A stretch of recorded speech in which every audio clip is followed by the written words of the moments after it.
कर्म बचा हो तो उसे मानव जन्म का अवसर फिर से दिया जा सकता है। पर यदि उसकी चेतना अभी भी स्वार्थ, हिंसा, लोभ या अहंकार से ग्रसित हो तो उसे भेजा जाता है उन योनियों में जहां उसकी चेतना के अनुरूप शरीर मिलता है। गरुड़ पुराण में उदाहरण दिए गए हैं, जिसने क्रूरता दिखाई उसे मांसाहारी जानवर के रूप में जन्म मिलता है, जिसने लोभ किया वह कीट, चूहा या भिक्षा के लिए तड़पता हुआ पक्षी बन सकता है, जिसने कामुकता में जीवन गंवाया वह आत्मा कुत्ते, सुअर या अन्य नीच योनियों में जाती है। जिसने धर्म का अपमान किया या गुरु का अनादर किया उसने आत्मा को पत्थर, पेड़ या निर्जीव वस्तु के रूप में स्थिर कर दिया जाता है। लेकिन जो आत्मा एक बार भी सच्चे हृदय से सेवा, दया या प्रेम का अनुभव कर चुकी हो उसे मानव शरीर प्राप्त करने की संभावना बनी रहती है। गरुड़ पुराण कहता है कि कुछ आत्माएं नरक से नहीं डरती क्योंकि वे सोचती हैं कि दंड भोग कर सब समाप्त हो जाएगा, परंतु सच्चा भय भटकती आत्मा का होता है जो नरक में पूरी तरह प्रवेश कर पाती है और पुनर्जन्म में ऐसी आत्माएं अधर में अटक जाती हैं। वे भूत, प्रेत या पिशाच योनि में भटकती हैं। ये आत्माएं शरीर त्याग पाती हैं, न शरीर प्राप्त कर पाती हैं। गरुड़ पुराण के अनुसार भूत या प्रेत वे आत्माएं बनती हैं जो मृत्यु के समय अत्यधिक मोह, क्रोध या वासना में डूबी हुई, जो अपनी संपत्ति से चिपके रहे, जो अपने घर को छोड़ नहीं पाए, जो अपनी इच्छाओं के अधूरे छूट जाने से तड़प उठे, वो आत्मा अधूरी रह जाती है। ऐसी आत्मा फिर किसी विशेष तिथि, वार या जगह पर बार बार प्रकट होती है और जब तक उसका मोह नहीं टूटता वे पुनर्जन्म नहीं ले पाती। इसीलिए गरुड़ पुराण में श्राद्ध, तर्पण और पिंडदान जैसे कर्म आत्मा को इस चक्र से मुक्त करने के लिए अत्यंत आवश्यक माने गए हैं। इन तिथियों पर जब पवित्र जल, तिल और मंत्रों से तर्पण दिया जाता है तो आत्मा को एक दिव्य संकेत मिलता है कि अब वो आगे बढ़ सकती है। और फिर जब सब कुछ पूर्ण हो जाता है, जब आत्मा ने नरक भोग लिया, जब मोह टूट चुका, जब संस्कार संपन्न हो गए तो आत्मा प्रवेश करती है पुनर्जन्म के गर्भद्वार में। गरुड़ पुराण के अनुसार पुनर्जन्म का क्षण शुद्ध विज्ञान और अदृश्य ऊर्जा का मिलन है। जब आत्मा किसी गर्भ को चुनती है तो वह केवल माता पिता नहीं चुनती बल्कि उन कर्मों की भूमि चुनती है जहां उसे अगला पाठ सीखना है। और जैसे ही वह आत्मा माता के गर्भ में प्रवेश करती है वह अपना पूर्व जन्म भूल जाती है। क्यों? क्योंकि वह फिर से माया के आवरण में प्रवेश कर चुकी होती है। गरुड़ पुराण कहता है कि आत्मा जब गर्भ में आती है तो वह केवल शरीर नहीं लेती, वह अपने पुराने कर्म, अधूरी इच्छाएं और अर्जित संस्कार लेकर आती है। गर्भ में आने के पहले क्षण में ही वह जानती है यह जीवन उसे क्यों मिला है। वह जानती है कि किसे उसका पिता बनना है, कौन उसकी माता होगी और किस प्रकार के दुख या सुख उसका इंतजार कर रहे हैं। गरुड़ पुराण में बताया गया है कि गर्भ के अंदर आत्मा पूर्ण रूप से चेतन होती है। वह मां के हर भाव को महसूस करती है। मां का डर, उसका प्रेम, उसका वजन, उसका ताप सब आत्मा के सूक्ष्म शरीर पर असर करता है। यहां तक कि मां के बोले गए शब्द गर्भस्थ आत्मा के मन पर अमिट छाप छोड़ते हैं। इसीलिए कहा गया है कि गर्भावस्था में माता को भागवत, रामायण, गीता या सत्संग सुनना चाहिए क्योंकि तब आत्मा को दिव्य संस्कार मिलते हैं। गरुड़ पुराण के अनुसार गर्भस्थ आत्मा हर दिन एक श्लोक जपती है जिसे जन्म मरण मंत्र कहते हैं। ना हाथ देखो ना में देखो बुद्धि आत्मा, ना छतमाना कर्मणा जायते जंतु कर्मणा एव विलायत। इसका अर्थ है मैं ये शरीर नहीं हूं, मैं ये बुद्धिमय आत्मा हूं। कर्मों के कारण मैं जन्म लेता हूं और उन्हीं कर्मों के कारण विलीन होता हूं। यह आत्मा का जागरण होता है। गर्भ के 9 महीनों में वह धीरे धीरे अपने पिछले जन्म की छाया से बाहर निकलती है, लेकिन अंतिम महीनों में जब उसका शरीर सघन होने लगता है तो वह भयभीत हो जाती है।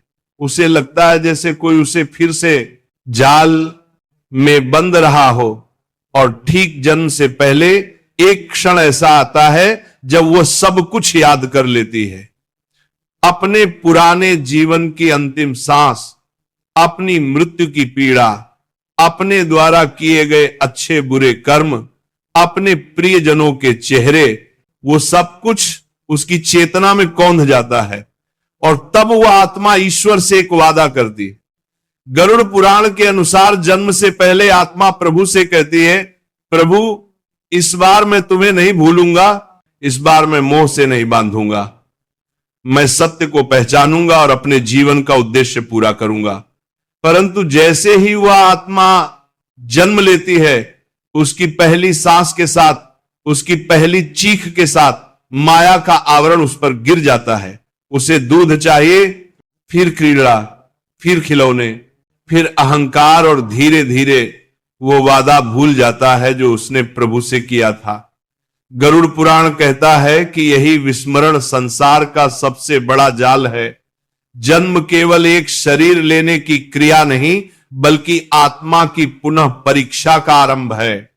जो आत्मा इस बार अपने भीतर के वचन को याद रखे, जो मां बाप, समाज और लोभ के बीच भी अपने असली कार्य को पहचान ले, वही आत्मा इस जन्म में मोक्ष की ओर बढ़ती है।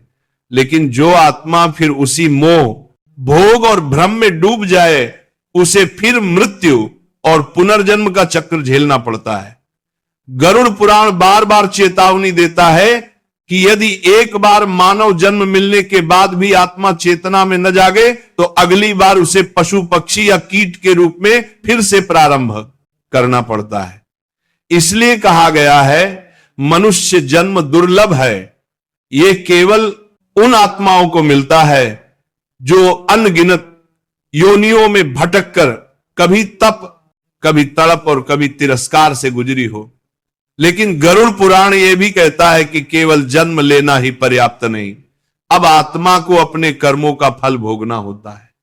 वह फल जो उसने पिछले जन्मों में बोया, अब इस जीवन में अंकुर बनकर उगता है, जिसे शास्त्रों में कहा गया है, प्रारब्ध। प्रारब्ध वह कर्म फल है जिसे कोई टाल नहीं सकता, न साधना से, न व्रत से, न तीर्थ से। कोई बच्चा जन्म लेते ही विकलांग क्यों होता है, कोई निर्धन क्यों, कोई बाल्यकाल में ही अनाथ क्यों, और कोई जन्म लेते ही राजयोग क्यों पाता है, धन मान सौंदर्य और बुद्धि से संपन्न क्यों होता है। गरुड़ पुराण कहता है कि यह सब संयोग नहीं, संस्कार है। जो आत्मा पूर्व जन्म में तप, दान और सेवा में लीन रही हो, वो इस जन्म में सौंदर्य, प्रतिभा और सहज भक्ति लेकर जन्म लेती है। और जिसने पूर्व जन्म में छल, घृणा, अभिमान या अत्याचार किया हो, वह इस जन्म में किसी न किसी रूप में पीड़ा लेकर आता है। लेकिन पीड़ा साझा नहीं, ये अवसर है, क्योंकि ईश्वर ना कभी दंड देते हैं और ना किसी से बैर रखते हैं। वे आत्मा को वही परिस्थिति दोबारा देते हैं जिसमें वह कुछ अधूरा छोड़ आई थी। गरुड़ पुराण में वर्णन है कि कई बार कोई आत्मा जिसने पिछले जन्म में दूसरों का भोजन छीना हो, उसका अगला जन्म भूखे घर में होता है। जिसने स्त्री का अपमान किया हो, वह अगली बार स्त्री रूप में उसी पीड़ा को अनुभव करने आता है। और जिसने किसी अपाहिज का उपवास किया हो, वह अगली बार उसी स्थिति में जन्म लेता है ताकि समझ सके उस पीड़ा की गहराई। इसलिए शास्त्र कहते हैं, जिसे तुम दुर्भाग्य कहते हो वह आत्मा की शिक्षा है। परंतु कुछ आत्माएं ऐसी भी होती हैं जो पिछले जन्म में अधूरी रह गई, लेकिन इतना सच्चा संकल्प ले गई थी कि उनका वर्तमान जन्म एक विशेष कार्य के लिए होता है। ऐसे बच्चे बचपन से ही अलग महसूस करते हैं। वे भीड़ में भी मौन होते हैं, प्रार्थना में जल्दी रम जाते हैं, या अचानक किसी मंत्र को सुनकर आंखें भर लेते हैं। गरुड़ पुराण के अनुसार ये लक्षण उन आत्माओं के होते हैं जो पिछले जन्म में साधना के द्वार पर आकर जीवन समाप्त कर बैठी। उन्हें यह जन्म आध्यात्मिक पुनः प्रयास के रूप में मिला है, लेकिन संसार उन्हें यह समझने नहीं देता। उन्हें खिलौनों से बहलाया जाता है, डिग्रियों से बांधा जाता है और धीरे धीरे वे अपने ही संकल्प को भूल जाते हैं। इसीलिए कभी कभी ऐसे बच्चों को जीवन में जल्दी दुहक मिलता है ताकि वे पुनः भीतर की यात्रा शुरू करें। गरुड़ पुराण कहता है, जब आत्मा अपने सत्य कर्म से भटकने लगती है तो प्रारब्ध उसे मार्गदर्शन देने के लिए पीड़ा भेजता है, और जो आत्मा उसे पीड़ा को समझ लेती है वही आत्मा जागृत होती है। पर दुर्भाग्य यह है कि अधिकतर आत्माएं उसे पीड़ा से भाग जाती हैं। वे शिकायत करने लगती हैं, मैंने क्या किया था जो मुझे ये जीवन मिला। लेकिन अगर वे सिर्फ इतना जान जाएं कि हर दुख, हर सुख, हर क्षण उसी आत्मा का चुनाव था, तो शायद वे ईश्वर से लड़ना छोड़कर उन्हें समझने लगे। गरुड़ पुराण इसीलिए कहता है कि आत्मा जब जन्म लेती है तो उसका पहला कर्म है स्मरण। यदि वो ईश्वर को स्मरण करती रहे तो प्रारब्ध उसकी परीक्षा नहीं लेता बल्कि पथ बन जाता है। पर जैसे जैसे आत्मा जीवन के जाल में फंसती है वह कर्मों की नई श्रृंखला रचती है, जिसे कहते हैं क्रियमाण कर्म। यह वर्तमान जीवन में किए गए कर्म है जो भविष्य के फल बनते हैं, और इसी चक्र में आत्मा फिर उलझ जाती है जब तक वह यह न समझे कि वह केवल शरीर नहीं बल्कि उस चेतना की एक चिंगारी है जो न समझन ना करते, जन्म लेती है न मरती है, तब तक वह मुक्त नहीं हो सकती। लेकिन क्या कोई आत्मा इस चक्र से मुक्त हो सकती है? क्या सचमुच कोई मृत्यु के पार जा सकता है? गरुड़ पुराण का उत्तर है हां, पर यह कोई आसान मार्ग नहीं है। मोक्ष ये शब्द जितना सरल लगता है उसकी यात्रा उतनी ही कठिन, उतनी ही सूक्ष्म होती है। गरुड़ पुराण में कहा गया है कि मोक्ष का अर्थ केवल मृत्यु के चक्कर से बाहर निकलना नहीं बल्कि आत्मा का परम सत्य में विलीन हो जाना है। यह वह स्थिति है जहां आत्मा पुनर्जन्म मांगती है, न मृत्यु से डरती है। वह मैं और मेरा के बंधन से मुक्त हो जाती है। वह आत्मा जो अपने सभी कर्मों को पूर्ण कर चुकी हो, जो किसी से शिकायत नहीं रखती, जिसके हृदय में न द्वेष हो न लोभ, वही आत्मा मोक्ष के योग्य होती है। गरुड़ पुराण कहता है कि मोक्ष 3 मार्गों से संभव है।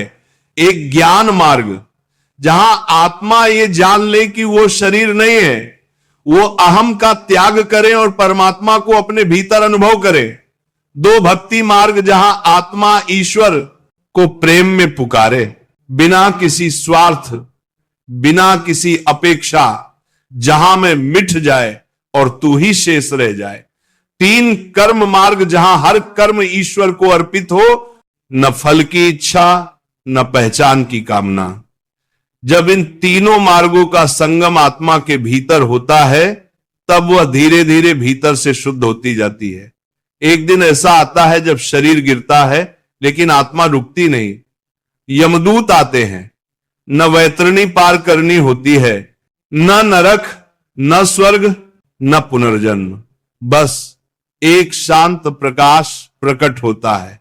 गरुड़ पुराण कहता है कि मोक्ष प्राप्त आत्मा को देवदूत लेने आते हैं जो उसे ब्रह्मलोक की ओर ले जाते हैं। वहां कोई प्रश्न नहीं होता, कोई निर्णय नहीं, कोई न्याय नहीं, बस मौन होता है। वो मौन जिसे शास्त्र शिव कहते हैं, वो आत्मा उस मौन में प्रवेश करती है। जैसे एक बूंद समुद्र में गिरती है, वह स्वयं का अस्तित्व खोती नहीं बल्कि पूर्णता में विलीन हो जाती है।